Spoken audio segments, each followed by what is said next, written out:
unemployment. Anybody who wants a job who can't find one means we got a problem. Part of economic security is owning your own home. Part of having a secure America.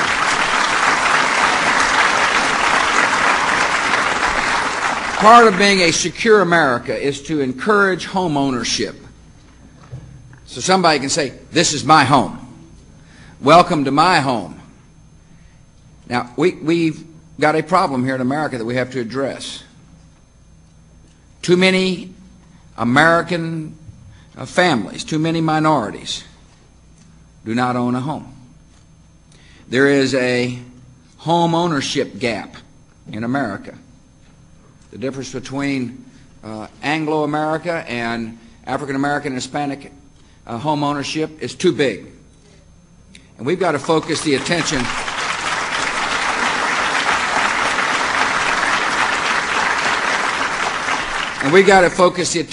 on this nation to address this. I do believe in the American dream. I believe there is such a thing as the American dream.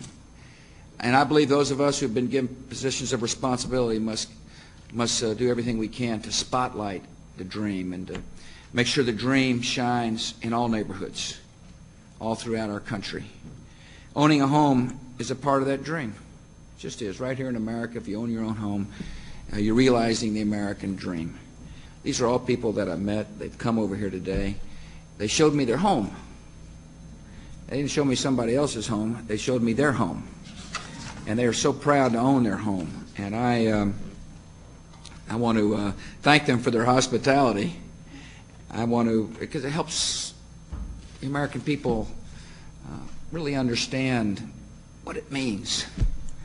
And what we've got to do is to figure out how to make sure these stories are repeated over and over and over again in America.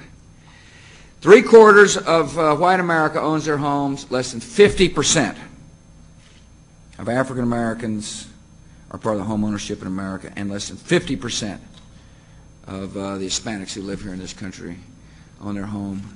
And that has got to change for the good of the country. It just does. And it starts with setting a goal, and so by the year 2010, we must increase minority homeowners by at least 5.5 million. In order to close the home ownership gap, we've got to set a big goal for America and focus our attention and resources on that goal. The single greatest barrier to first-time home ownership is a high down payment. It is really hard for many, many low-income families to make the high down payment. And so that's why I've proposed and urged Congress to fully fund the American Dream Down Payment Fund.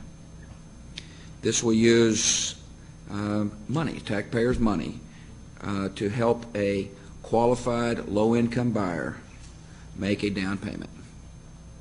And that's important. If one of the barriers to home ownership is the inability to make a down payment, and if one of the goals is to increase home ownership, it makes sense to help people pay that down payment. We believe that the amount of money in our budget, fully approved by Congress, will help 40,000 families every year realize the dream of owning a home. So what I've done is propose what we call a single-family affordable housing tax credit to encourage the development of affordable housing in neighborhoods where housing is scarce. A third major barrier is the complexity and difficulty of the home buying process. There's a lot of fine print on these forms. But we also have got to bring others into the process, most particularly the real estate industry. After all, the real estate industry benefits when people are encouraged to buy homes. It's in their self-interest that we encourage people to buy homes. Fannie Mae and Freddie Mac, as well as the federal home loan banks, will increase their commitment to minority markets by more than $440 billion. This means they will purchase more loans made by banks to African Americans, Hispanics, and other minorities, which will encourage home ownership. Freddie Mac will launch 25 initiatives to eliminate home ownership barriers. Under one of these, consumers with poor credit will be able to get a mortgage with an interest rate that automatically goes down after a period of consistent payments. To make sure that we achieve a more secure America by achieving the goal of 5.5 million new minority homeowners.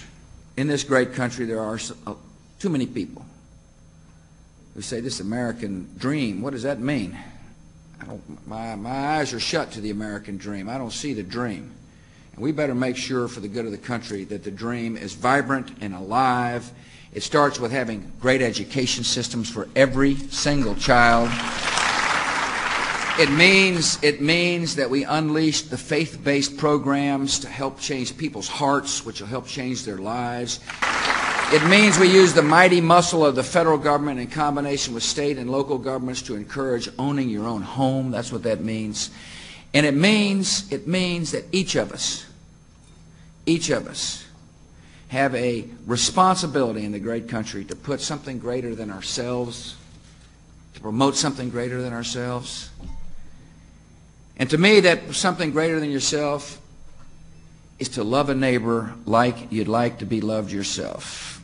In order to change America and to make sure the great American dream shines in every community, we must unleash the compassion and kindness of the greatest nation on the face of the earth. America can be changed one heart, one soul, one conscience at a time, so long as we are willing to love a neighbor like we'd like to be loved ourselves. I'm honored to be here today. I want to thank you for your interest. God bless you all, and God bless America.